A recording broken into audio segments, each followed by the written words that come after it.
Buenos días a todos y todas. Hoy vamos a realizar nuestra segunda sesión COVID coyuntura. Esta vez nos acercaremos a lo que ha sido la política por parte de los Estados Unidos. Este programa lo realizaremos en dos sesiones. Miraremos primero cómo ha sido la política interior del gigante norteamericano y cómo respondió el gobierno de Trump a lo que fue la crisis sanitaria producida por el COVID-19. Y posteriormente miraremos cómo el gobierno de Donald Trump prácticamente está tratando de desviar la atención a la crisis y la falta de respuesta efectiva que ha tenido a nivel interno, generando problemas en el Medio Oriente, conflictos en la región latinoamericana, específicamente la movilización de fuerzas a lo que es la región del Caribe.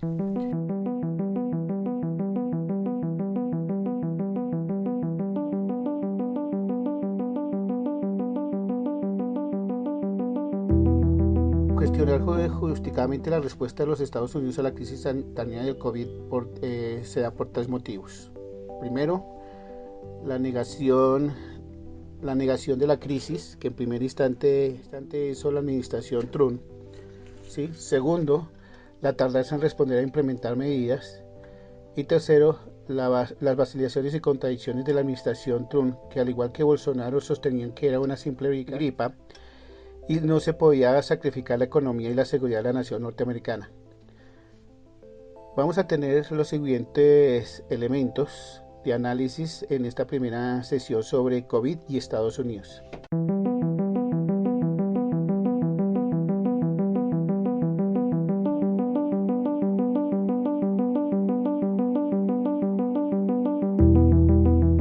Primero, mientras el coronavirus se expandía por Asia y Europa y también por Estados Unidos, el presidente Trump parecía desconectado de la crisis global. Segundo, su respuesta inicial fue una respuesta política que ignoraba la pandemia y la información de los expertos sobre la crisis sanitaria y hizo caso a consejos de evitarle molestias a los mercados norteamericanos y principalmente a las grandes empresas y el sistema financiero. Tercero, creó un cuerpo especial para hacerle seguimiento a la crisis sanitaria en China. Incluso envió ayuda en equipos de salud y prometió una asistencia de $100 millones mientras la crisis se expandía por su territorio. Había señales de una fuerte crisis sanitaria a la cual el gobierno norteamericano no respondía prontamente. Tercero, los asesores del gobierno Trump advirtieron que era la oportunidad que se abría a la economía norteamericana para generar empleo ante la crisis, ante la recesión a la cual estaba entrando el gigante de Oriente, en este caso China. Cuarto, afirmaban que el virus estaba controlado y que cualquier idea contraria era un bulo de los demócratas en tiempos de reelección, los cuales criticaban su gestión ante la crisis del COVID, privilegiando los mercados en contra de lo que era la salud de sus habitantes, que en algún momento hicieron también gobiernos como el colombiano o como el brasileño o Estados Unidos, donde las reacciones principalmente se empezaron a dar por los gobiernos locales, en este caso Claudia López como alcaldesa de Bogotá, que comenzó a presionar desde una política ya de una especie de cuarentena o un simulacro de cuarentena, lo que forzó finalmente a que el gobierno nacional, posteriormente a esta simulacro, tomara la decisión finalmente de iniciar la cuarentena en el país y tratar de reducir los efectos que podía traer la pandemia que en este momento el mundo enfrenta. En un sexto punto, el presidente Trump el 11 de marzo, cuando ya el 11 de marzo la OMS declarara la pandemia a nivel mundial, Trump decidió pivotar y declarar desde la Casa Blanca la guerra contra el virus extranjero.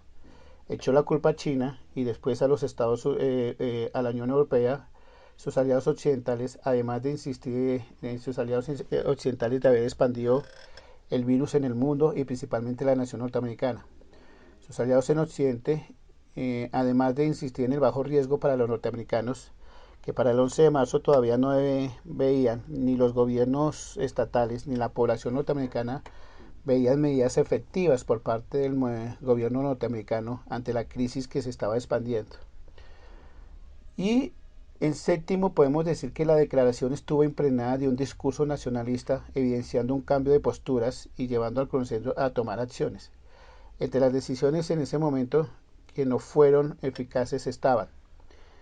que las personas de edad tuvieran cuidado y evitaran viajes esenciales. Prohibió los viajes desde y hacia Europa. No explicó por qué había escasez de pruebas de coronavirus para rápidamente tomarlas en su población y más que saber cuando sabemos que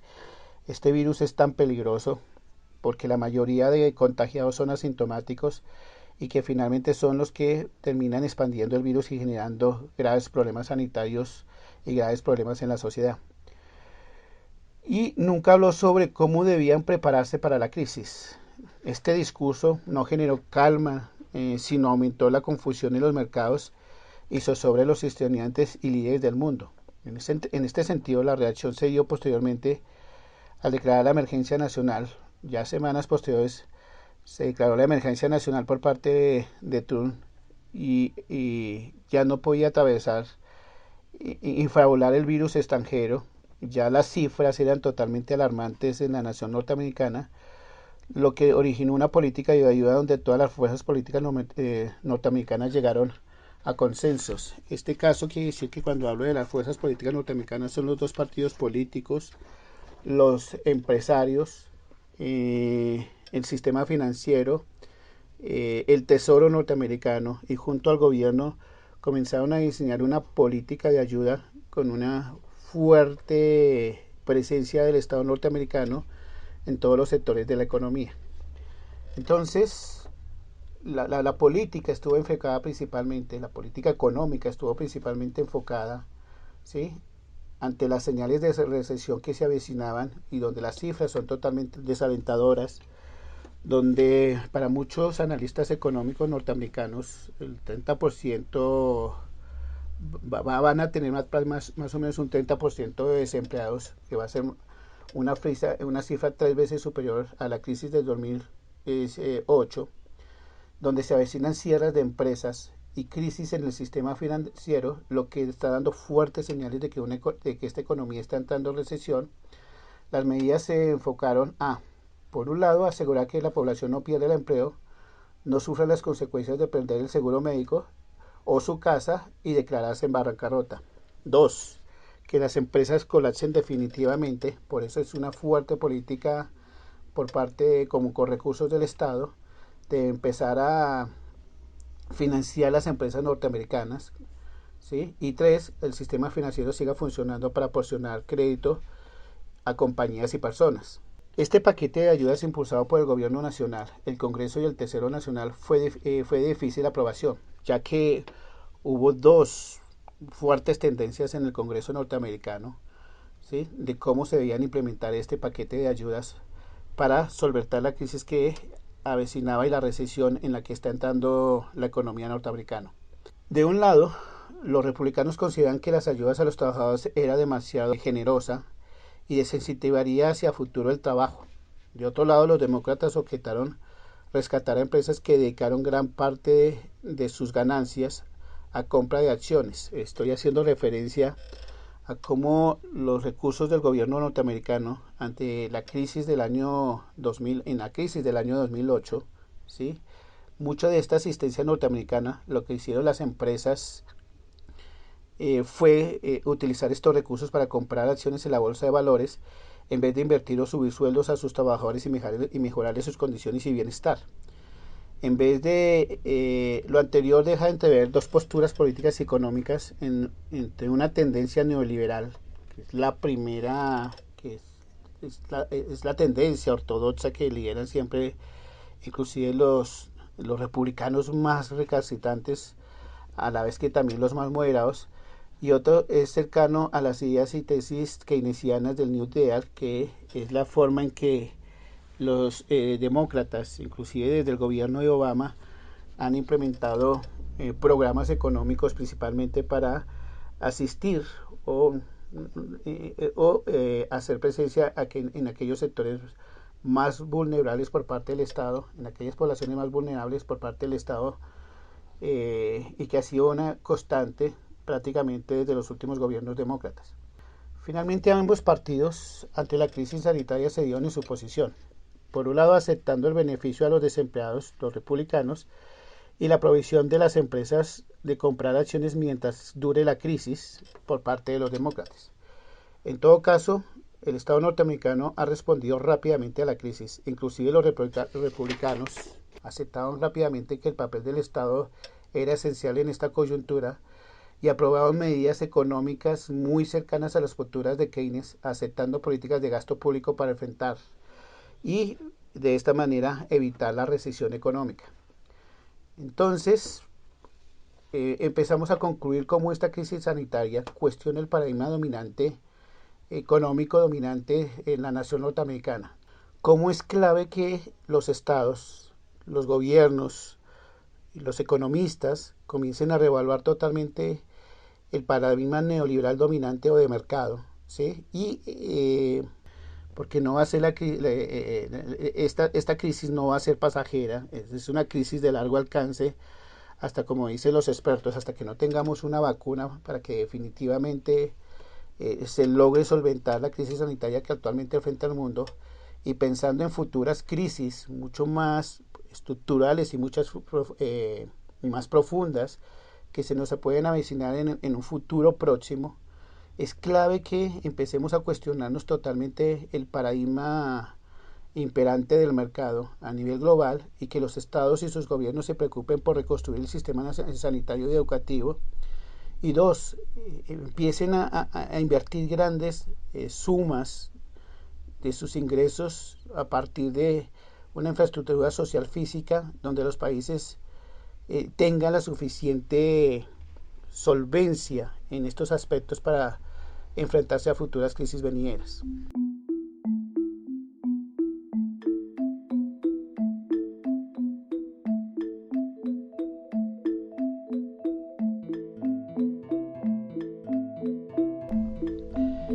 Estas señales de empezar a repensarse el paradigma dominante y de mercado lo comenzamos a ver principalmente ya en estados como los Estados Unidos o Inglaterra, que están dejando a lado sus posiciones dogmáticas sobre el papel del Estado y los mercados autorregulados y entienden que en estos momentos hay que invertir masivamente sus economías. Es una oportunidad histórica de pensar la forma en que se ha implementado el capitalismo en las últimas 4 décadas y pensar en otro modelo más incluyente, solidario y de bienestar general. Además, hay que poner alerta a los discursos nacionalistas, xenófobos y de autoridad por parte de los gobiernos al frente de los estados, ya que en el pasado nos han dado lecciones históricas. Esto hay que tenerlo presente porque recordemos que este tipo de discursos nacionalistas, xenófobos y de comenzar a implementar políticas monetaristas de autoridad, que fueron las características de los gobiernos en la transición entre lo que fue la Primera y la Segunda Guerra Mundial, lo que ocasionó fue la llegada de regímenes autoritarios como los que en algún momento generaron la Segunda Guerra Mundial y todas las cicatrices históricas que la humanidad todavía no ha podido solventar, como fue el Holocausto nazi, como fue todos los regímenes totalitarios en Europa, que en este momento nos pone a pensar si finalmente ese tipo de discursos son los que necesita en este momento el mundo, y más cuando necesitamos de una mayor solidaridad, cooperación, vernos de nuevo, ver las necesidades del otro y llegar a procesos finalmente donde transformemos totalmente esa mentalidad individual y egoísta que caracteriza a las sociedades y a las poblaciones del mundo. Entonces, prácticamente después de un mes de la llegada del COVID-19 a los Estados Unidos, ¿sí? y cómo la Casa Blanca seguía minimizando el riesgo para los estadounidenses, la reacción se dio por parte de los gobiernos locales, quienes empezaron a cerrar escuelas, universidades y grandes espectáculos, además de declarar la cuarentena. Esto nos pone a cuestionar si el presidente Trump en los Estados Unidos, o Bolsonaro en Brasil, o Johnson en Inglaterra, o el mismo presidente Duque en Colombia, como gobernantes y como líderes, ¿sí?, estaban preparados para enfrentar una de las mayores crisis a la cual se está enfrentando la humanidad en más de 100 años de historia, que todavía no sabemos cuáles van a ser sus consecuencias económicas, sus consecuencias sociales, sus consecuencias políticas, y cuáles van a ser las transformaciones culturales a las cuales nos vamos a enfrentar de aquí en adelante. Esto nos pone a pensar si teníamos líderes de gobiernos poderosos como los de Estados Unidos e Inglaterra, o de gobiernos en desarrollo como Brasil y Colombia, o inclusive gobiernos asediados por problemas internos como Venezuela, donde considero que tenemos los gobiernos más ilegítimos al frente de estados esenciales para la política internacional, que tienen que enfrentar una de las mayores crisis que va a vivir la humanidad en el presente siglo, y a la cual creo y considero que han tomado decisiones totalmente equívocas, que no han sido los líderes que se necesitan, y que finalmente el mundo tiene que dar un giro tanto en la política como en el modelo económico de aquí en adelante, que cambie totalmente, ¿sí?, las características de la economía que estábamos implementando, de la estructuración del modelo a nivel global y de las relaciones políticas que estaban tendiendo hacia discursos nacionalistas, xenófobos, autoritarios, que generaban totalmente incertidumbre y amenazaban la democracia. Este primer programa que tenemos sobre los Estados Unidos comienza a mostrarnos cómo el país más poderoso del mundo empieza a sentir en este momento lo que es la crisis sanitaria que estamos enfrentando en el planeta, donde las consecuencias van a ser muy profundas, donde van a haber muchas muertes, crisis totalmente económica, cierre de empresas, desempleo masivo. Los analistas están sosteniendo que muy prontamente vamos a tener entre 10 y 12 millones de desempleados en Norteamérica, cifras totalmente astronómicas de la gran potencia del mundo, que, como ya lo dijo en estas semanas pasadas el Fondo Monetario Internacional, el mundo entra en recesión. Es el momento de pensarnos, es el momento de reevaluar, es el momento de construir, es el momento de hacer giros y salir totalmente de lo que consideramos que era real, de lo que consideramos que era la forma de vida ideal, de lo que consideramos que era sueño al cual todos debíamos tender, que son las relaciones totalmente de una economía de mercado capitalista, pero con consecuencias funestas que este virus nos está enseñando.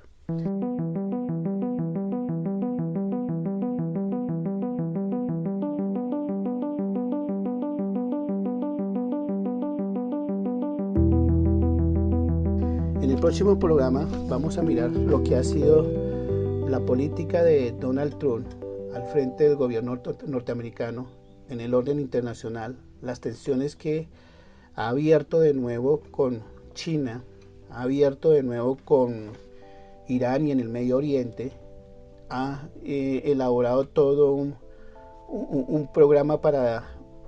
todas unas decisiones políticas para desviar la atención de la población norteamericana, y es la movilización, por ejemplo, de las tropas que se avecinan hacia lo que es el Venezuela, ¿sí?, como pretexto su lucha contra el narcotráfico, y las tensiones que se comienzan a dar ya con la Unión Europea. Entonces, por eso es que hemos dedicado 2 capítulos a lo que es Estados Unidos y cómo fue su respuesta en el orden interno y cómo va a ser la política internacional que va a librar de aquí en adelante. Buenas tardes.